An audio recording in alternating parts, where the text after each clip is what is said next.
Sir Dari, gusto ko po yung boses nyo, buong-buo siya at yung chest voice nyo, maganda yung registro. Siguro, kung meron po akong mabibigay lang na tip, ingatan lang yung first note or yung first word.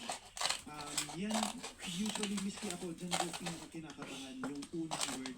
Minsan nasa sharpen or nasa flat. Huwag magtaka, huwag.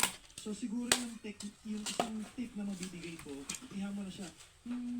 Parang sineset mo na yung, kumbaga may muscle memory na doon.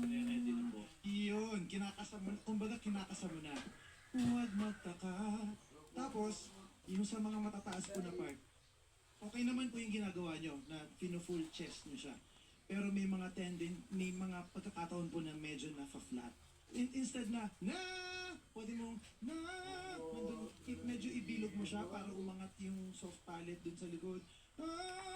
Mas madali kasi siya kaysa sa mas may tendency mag-flat yun pagka kinapos or pagka ninervyos. So yun lang, maganda na po yung boses nyo, yung mga konting technique na lang yung aaralin. Yun lang po.